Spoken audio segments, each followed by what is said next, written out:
అందరికీ నమస్తే, నేను మీ Swapna. Welcome back to my channel. ఈరోజు నా వీడియో వచ్చేసి ఉలవచారు రెసిపీ అండి. ఈ ఉలవలు మన ఆరోగ్యానికి చాలా మంచిదండి. కానీ చాలా వరకు ఉలవలు అయితే గుర్రానికి చాలా హెల్దీ అని చెప్పేసి గుర్రానికి బాగా పెడతారు. అండ్ అలానే మన పాతకాలపు నాటి పద్ధతి కాకపోయినా సరే ఈ తరం వాళ్ళకి ఈజీగా సింపుల్గా ఎలా చేసుకోవాలో నేను చాలా ఈజీగా చెప్పేస్తాను. వీడియోని ఎక్కడ స్కిప్ చేయకుండా ఫుల్ వీడియో చూడండి. ఈ ఉలవచారు రెసిపీకి అయితే ముందుగా నేనైతే 1/2 కిలో వరకు ఉలవలు తీసుకొచ్చి ఫ్రెష్గా వాష్ చేసుకుని దానిలోకి ఒక 1/2 లీటర్ వరకు వాటర్ వేసుకుని ఒక ఓవర్ నైట్ మొత్తం ఇలా నానబెట్టుకున్నాను. ఈ విధంగా ఓవర్ నైట్ నానబెట్టుకున్న ఈ ఉలవల్లోని వాటర్ కూడా చూడడానికి రెడ్ కలర్ అయిపోతాయండి. మీరు చూసినట్లయితే మనం టీ డికాషన్ పెట్టుకుంటే ఏ విధంగా కలర్ చేంజ్ అవుతుందో సేమ్ అలా అయిపోతాయి. ఈ వాటర్ మాత్రం పడేసి ఫ్రెష్ వాటర్ అస్సలు పోయొద్దండి. ఈ విధంగా నానబెట్టుకున్న ఈ ఉలవన్ని కుక్కర్లోకి యాడ్ చేసుకుని దానిలో కాస్తంత సాల్ట్ యాడ్ చేసుకుని మంచిగా కుక్ చేసుకోవాలి. మనం కుక్కర్లో యాడ్ చేసిన తర్వాత మనము రెగ్యులర్ పప్పులాగా ఒక 3-4 విజిల్స్ ఏం కాదండి, సిమ్లో పెట్టేసి కనీసం 10 విజిల్స్ వచ్చే వరకైనా మనం కుక్ చేసుకోవాలి.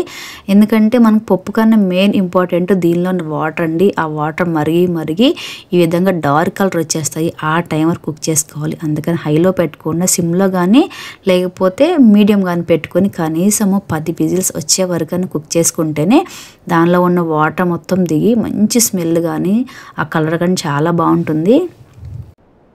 ఈ విధంగా మంచిగా కుక్ చేసుకున్న ఈ వాటర్ని ఒకసారి తీసేసుకున్న తర్వాత ఈ పప్పులోకి ఎక్స్ట్రా ఒక చిన్న గ్లాసు వాటర్ పోసుకుని ఈ విధంగా పప్పు గుత్తో కానీ లేకపోతే చేతితో కానీ కొంచెం అటు ఇటు మనం మ్యాష్ చేసుకున్నా సరే ఎక్స్ట్రా ఏమన్నా ఆ వాటర్ ఉంటే ఇంకా వచ్చేస్తాయండి. అంతకు మించి వాటర్ ఎక్కువ పోయొద్దు. సో ఈ విధంగా మనం పప్పుని ఈ విధంగా జాలి పట్టుకుని ఎక్స్ట్రా వాటర్ని తీసుకుంటే కూడా బాగుంటుంది. మరి ఆ పప్పుని మెత్తగా రుబ్బేస్తే అది ఇంకా మనం చారు పెట్టుకున్నా సరే పప్పు చారు టేస్ట్ వచ్చేస్తుందండి. సో అందుకని పప్పును మరి మెత్తగా అయితే రుబ్బొద్దు. జస్ట్ దానిలో ఉన్న వాటర్ మాత్రమే తీసుకోవాలి అంతే. ఈ విధంగా మనం ముందుగా కలెక్ట్ చేసి పెట్టుకున్న ఈ ఉలవ నీళ్ళు మొత్తాన్ని కాస్త పెద్దగా ఉన్న బౌల్లోకి తీసుకుని యాడ్ చేసుకోవాలి. ఎందుకంటే మనం దీనిలోకి యాడ్ చేసుకునే వాటర్ మొత్తాన్ని కాసేపు మనం బాయిల్ చేసుకుంటాం కదా. సో కొంచెం పెద్దగా ఉన్న గిన్నె అయితే కొంచెం వీలుగా ఉంటుంది. నెక్స్ట్ వచ్చేసి చింతపండు వాటర్ అండి. ఈ చింతపండు వాటర్ 15 మినిట్స్ ముందు నానబెట్టుకుని తీసుకున్న ఈ వాటర్ ఇవి. ఈ చింతపండు నీళ్ళు కూడా యాడ్ చేసుకోవాలి దీనిలోకి. నెక్స్ట్ వచ్చేసి కాస్తంత వెల్లుల్లిపాయ రెబ్బలు అండ్ అలానే కొంచెం జీలకర్ర, దానిలోకి కొంచెం మిరియాలు యాడ్ చేసుకోవాలండి. మిరియాలు, జీలకర్ర, వెల్లుల్లిపాయలు యాడ్ చేసుకుంటే బాగుంటుంది. దీనిలో కొంచెం అంత కరివేపాకు యాడ్ చేసుకుని నూరుకున్నా కూడా చాలా బాగుంటుందండి.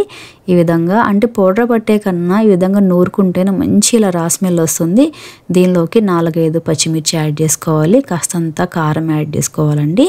ఈ మొత్తం మిక్స్ అయ్యేలాగా దీంతో బాగా మిక్స్ చేసుకుని ఒక 20 నిమిషాలైనా కనీసము సిమ్లో పెట్టుకొని బాయిల్ చేసుకుంటే ఆ టేస్ట్ ఇంకా చాలా బాగుంటుంది. ఈ విధంగా గిన్నెలోకి యాడ్ చేసుకున్న తర్వాత మంచిగా బాయిల్ చేసుకోవాలండి. ఎట్లా బాయిల్ అంటే మనం చూడడానికి ఇలా తిక్కుగా కొంచెం దగ్గరగా ఉండాలి ఆ రసం కూడా. ఆ టైం వరకు మనం మంచిగా దీన్ని బాయిల్ చేసుకోవాలి. నెక్స్ట్ వచ్చేసి ఈ మొత్తాన్ని పోపు కోసం అయితే వేరొక గిన్నెలోకి కాస్తంత ఆయిల్ యాడ్ చేసుకుని పోపు దినుసులు యాడ్ చేసుకోవాలి. మనం రెగ్యులర్ వేసుకునే పోపేనండి ఇది కూడా. దానిలోకి కాస్తంత ఎండుమిర్చి యాడ్ చేసుకోవాలి. నెక్స్ట్ వచ్చేసి ఒక ముక్క ఉల్లిపాయ మాత్రమే యాడ్ చేసుకోవాలండి. ఈ ఉల్లిపాయలు, ఈ కొత్తిమీర అన్నీ యాడ్ చేసుకుంటే ఉలవచారులో ఉన్న అసలు వాసన పోయి వేరొక ఫ్లేవర్ పట్టేస్తుందండి. సో అందుకని ఉల్లిపాయ కానీ టమాటా కానీ కొంచెం తక్కువ ఉండేలాగానే చూసుకోండి. ఇంకా నెక్స్ట్ వచ్చేసి కరివేపాకు అండి. కరివేపాకు అయితే మెయిన్ అండి పోపుకి వచ్చేసి. మిగతా ఏమున్నా ఏం లేకపోయినా సరే కరివేపాకు అయితే పక్కా ఉండాల్సిందే. దీనిలో కొంచెం అంత పసుపు యాడ్ చేసుకోవాలి. ఇంగు అండి, ఇంగు మీకు నచ్చితే యాడ్ చేసుకోండి, లేకపోతే స్కిప్ చేసుకోవచ్చు. ఇంకా ఈ పోపును అయితే ఈ విధంగా మంచిగా ఫ్రై చేసుకోవాలండి. ఎట్లా ఫ్రై అంటే దీనిలోకి మనం యాడ్ చేసుకున్న టమాటో కాస్త మెత్తబడే వరకు మాత్రం వేయించుకోవాలి. ఈ పోపు కాస్త వేయించిన తర్వాత మనం ముందుగా బాయిల్ చేసి ఉంచుకున్న ఈ ఉలవచారు మొత్తాన్ని ఇందులోకి యాడ్ చేసుకోవాలి.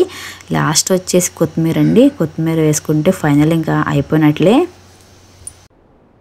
ఈ విధంగా కొత్తిమీర యాడ్ చేసిన తర్వాత కనీసం ఒక 10 నిమిషాలైనా బాయిల్ చేసుకుంటే కమ్మని వాసన వస్తుందండి. అలానే దీనిలోకి మీకు నచ్చినట్టయితే కొంచెం ఇంత బెల్లం యాడ్ చేసుకుంటే కూడా చాలా బాగుంటుంది. చూసారు కదండి వీడియో ఎంత సింపుల్గా ఈజీగా అయిపోయిందో.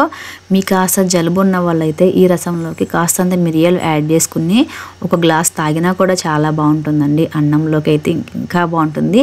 మీకు నచ్చినట్లయితే ఇడ్లీలోకి యాడ్ చేసుకుని తిన్నా కూడా చాలా బాగుంటుందండి. ఇగో ఈ చారు ఎక్కువ రోజులు కనుక నిల్వ ఉండాలంటే ఉల్లిపాయలు తగ్గించేసుకోండి, ఎక్కువ రోజు నిల్వ ఉంటుంది.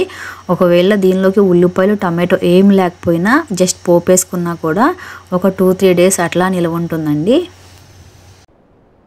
చూసారు కదండి వీడియో ఎంత ఈజీగా సింపుల్గా అయిపోయిందో. ఈ విధంగా మీరు ప్రిపేర్ చేసుకుని మీరు కాస్త జలుబు ఉన్న టైంలో కానీ లేకపోతే నోరు అసలు బాగాలేదు అన్న టైంలో కానీ ఈ విధంగా వేడి వేడి రసం పెట్టుకొని మీరు తాగినా సరే తిన్నా సరే చాలా బాగుంటుంది.